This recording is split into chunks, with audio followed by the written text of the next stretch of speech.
Hello scholars, welcome back to the Kemet Maasai Academy. We are continuing our series of motivational videos for students of all ages. As usual, I'm reading from the Student's Master Plan, Hardcore Rules for a Lifetime of Success. The topic I'm looking at now is doodling. Is it delinquency or genius? What do you think? Do you doodle? And do you think that is a trait, characteristic of geniuses or the delinquent? If there is one rule that I cannot look my students squarely in the face and admonish them about, it's doodling. I am always doodling all the time, all over the place. 90% of the marks on the desks in my classroom were made by the teacher. I've always been artistic and I can't help drawing. Once I sit still, I draw. My children have inherited the habit. I say to them, holding up one of their textbooks or notebooks as evidence, look at this book. There are markings all over it. Do not deface your book. And they say to me, holding up one of my old books from school days, or even one of the very books I use in class now, riddled with bulletins, look at this book. There are markings all over it. Why did you deface your book? So they're asking me the same question. Point taken. So I don't bother to preach because I can't practice what I preach. All the advice I can give is, if you have one of those teachers who don't doodle, try not to doodle. Is doodling graffiti? I suppose it depends on what is portrayed and how.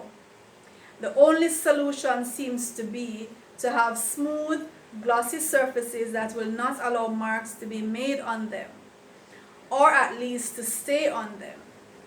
As a fellow doodling addict with 4 decades of doodling experience under my belt, I can safely assure you that the disease is incurable.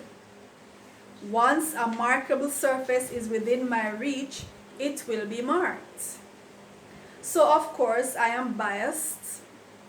Doodling is perfectly fine as long as it is not derogatory, defamatory or lewd, and as long as special funds can be allocated for periodic sanding and repainting. Doodling is not necessarily a sign of boredom or lack of interest or mental illness. Here's hoping. At least not from my experience. My school texts and notebooks are decked with some of the most philosophical doodles ever. Many eureka moments.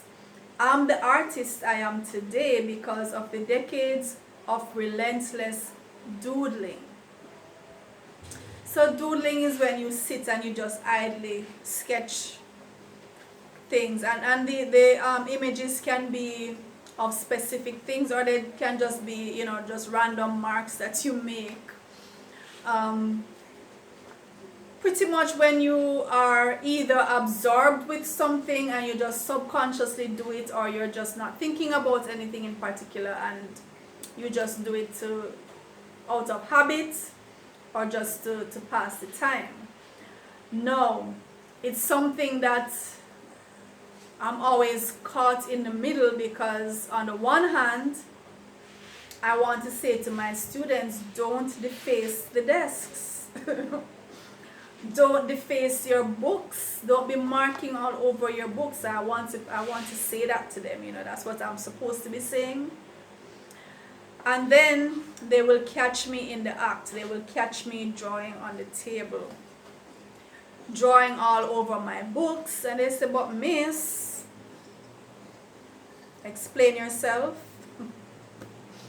And I have no excuse. That's just how I am.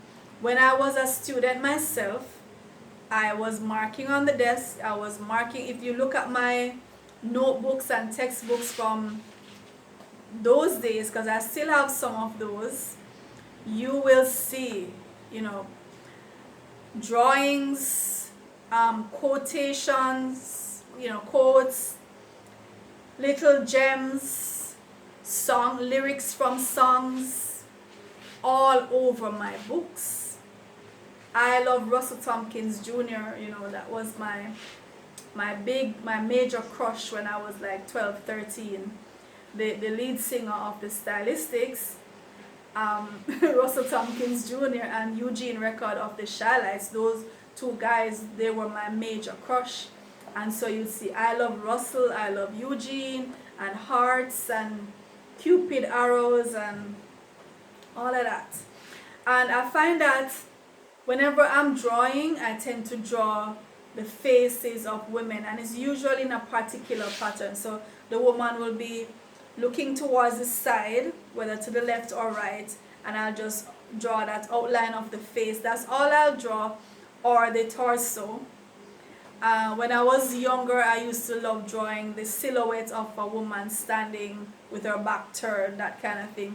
And whenever I sit down, I might be listening to someone or doing anything, and I'll just start drawing. I find that I don't draw images of men or animals or any. Some people will just focus on drawing animals or particular animals. Some people will just draw shapes. I guess it depends on your personality. Now, there are persons who feel that they can actually read into these things, so they can tell what kind of personality you have, your aptitude, even your level of intelligence, by your doodles. Some people believe that it's a trait of genius, hence the title, Doodling. Is it delinquency or genius? So some persons will tell you this is delinquent behavior because you are defacing the property, and it's the same as someone who goes into a bathroom cubicle and writes graffiti all over the place, or goes to a public space and spray paints graffiti. They don't see the difference. But you know, you have had books written even about graffiti, promoting it and seeing the good in it, to say this is a artistic expression, as delinquent as it may seem. You know, and there are persons who feel that this kind of activity, the doodling or the graffiti, is actually a sign of genius. So I'm a genius. I can't help doodling. I can't help it, and so I cannot set a good example for my students. So all I can say to them, don't put anything derogatory, because sometimes I will catch them writing profanities.